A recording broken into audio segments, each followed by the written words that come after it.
I'm sure everyone has experienced a point where a game feels like it's impossible to beat. Whether it be a final level or section that's unexpectedly harder than the rest of the game, or a title that just repeatedly beats down on you without remorse. However, for as hard as things can get, usually the descriptor of it being impossible is just an exaggeration, and you can still feasibly finish it. Keyword being usually, as there have actually been a handful of times where people have discovered that no matter what they try, it's physically impossible to actually complete the game under normal circumstances, usually due to some kind of oversight by the programmers that wasn't caught until it was too late. So how about I showcase some of these rare cases of titles which, without hacks, patches, or exploits, will never allow you to reach the finish line. These are the Unbeatable games.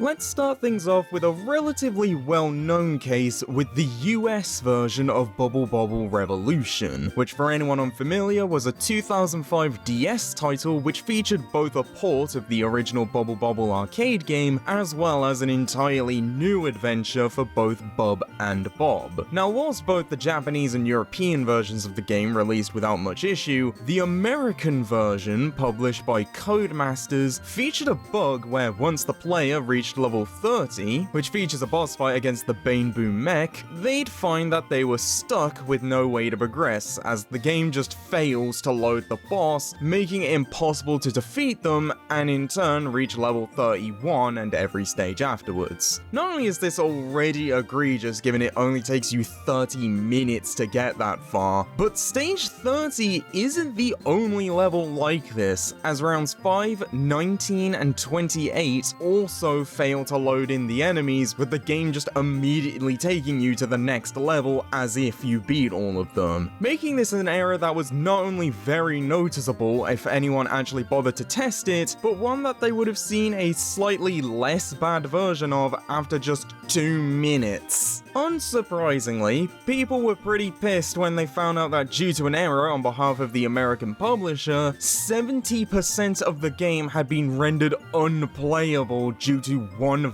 very noticeable and easy to spot bug, with Codemasters eventually having to come out and apologize for the mistake, along with offering to send anyone who bought it a replacement that fixed the bug, along with a free copy of Rainbow Islands Revolution, a similar revival of Bobble's sequel. Although it should be noted that not only did it take the publisher 4 months to even acknowledge their mistake, but due to the process requiring you ship the broken copy back to the publisher, not only does it mean that there's a fairly high chance that a decent amount of the people who bought it didn't know there was a way to fix it, but it also means if you buy a copy secondhand, you could effectively be gambling on whether or not the version you're buying actually works. Unless it's the European or Japanese version, which never had this issue, which would usually be seen as a positive, but given the game's mixed to negative reaction, it's slightly more questionable whether or not it's a good thing you can play all 100 levels instead of being forced to stop at 30.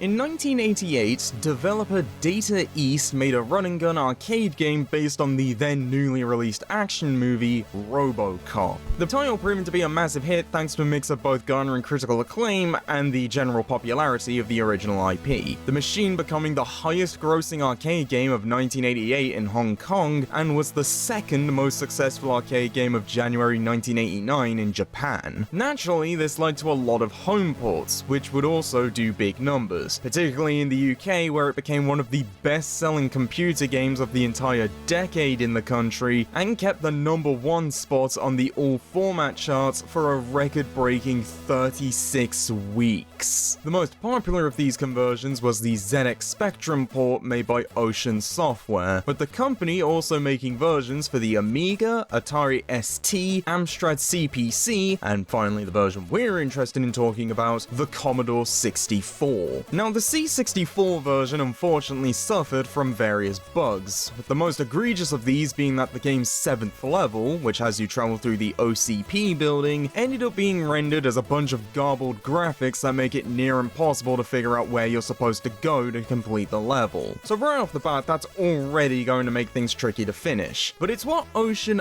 allegedly did to try and hide this issue where things get interesting. Namely that the game's 5th level, which precedes the boss fight against Ed 209 leading into level 7, features a time limit that has been widely viewed as being so short and restrictive that it renders the stage impossible to beat under normal circumstances. The only workaround people were able to find being a glitch that allows you to clip through the various vertical columns you normally can't pass through. And while some people have managed to get through the stage without using this cheat, it's so heavily dependent on RNG, it might as well still be impossible. Plus, even if you do get through there, there's still the pixel diarrhea that is stage 7 you have to get through. Luckily, in the years since, fan-made patches have been made which not only fix the level so you can legitimately beat it and reach the final boss, but it can also increase the time limit for stage 5, making it easier to beat without abusing the wall glitch, along with various other bug fixes, helping the game fulfill the same legacy as the average 2010s Bethesda title or 2000 Sonic game, where after enough time, fans can fix and pave over the cracks the paid developers left behind.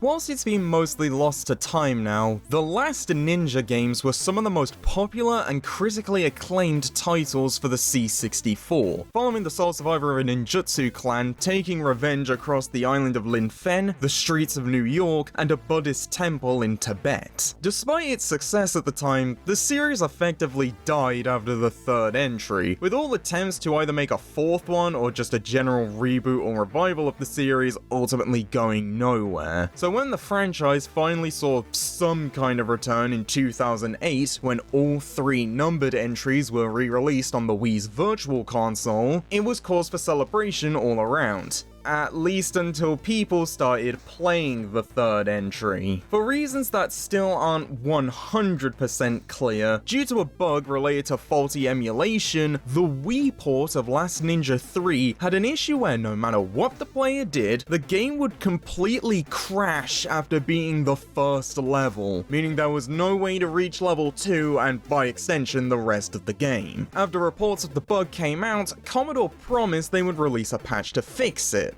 But then over a year went by and the game was still broken, causing even more backlash, which resulted in them just giving up, and in February 2010, the game was completely delisted, with those who purchased the title getting a full refund.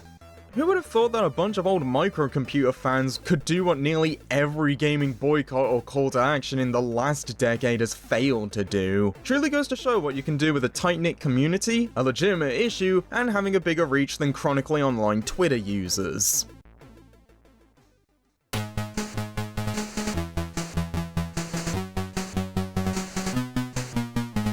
For our last topic of the day, we have a game which, even with fixes to be made playable, is still considered to be one of the worst games ever made. The only reason it's not more widely known being due to its age and lack of a big name behind it. The game in question, the ZX Spectrum port of SQIJ. For anyone unfamiliar, SQIJ is a maze game that was originally released for the Commodore 64, which has you play as a bird of prey within a post-apocalypse, exploring a cave for 6 pieces of an entriety before placing them on a pedestal in the center. Overall, it's pretty basic and arguably not very good, but given it was made by a 13-year-old kid, it's a bit impressive given the context. Problems started to arise, however, when the game's publisher, the Powerhouse, wanted to release the game on more platforms, namely that Jason Kendall, the teenager responsible for the game's creation, didn't have the money or interest to learn how to make games for other platforms, leading the publisher to hire Mark J.M. McCubbin to make a version for both the Commodore 16 and Plus 4, and for the ZX Spectrum port, they got one Jason Creighton. Now, if the original game being a 13-year-old's passion project wasn't enough for you, Creighton was not only 15 15 at the time, but he also didn't own a copy of the game, and despite being contracted in December 85 with a deadline of February 86, Powerhouse didn't send him a copy of the game or even a map until January, a situation only made worse by the fact that they sent him the game on floppy disk, which he didn't have any way of playing. Fed up with the company's bullshit up to this point, Creighton decided to just ignore them and focus on school exams, leading him to constantly getting hounded for the conversion all the way to June. So in order to make them go away, he decided to churn out whatever he could as fast as possible, ditching his original plan to write the game in machine code, and instead made it in BASIC, using a toolkit made by Ocean Software called Laser Basic, which not only meant that the game would run slower, but the tools and its associated compiler were known amongst coders as being a piece of crap that barely worked and made debugging more difficult. So to summarize, we have an angry, fed-up 15-year-old making an adaptation of a 13-year-old's game that he couldn't play, using software that barely works in a coding language he knows is inferior, all with the end goal of just cranking something out as fast as possible so the publisher will leave him alone. In fact, not only did Creighton not give a remote crap if his work was any good, owing to a clause in his contract stating that the company could just choose not to sell the game if they thought it sucked, he cared so little for what he was working on that he didn't even bother compiling it, meaning he didn't compress the code to see if the game even worked. And seemingly Powerhouse didn't bother to check either, deciding to just immediately print and sell the game as soon as Creighton got back, which proved to be a massive mistake. Not only was the game just absolute dog shit, but it just flat out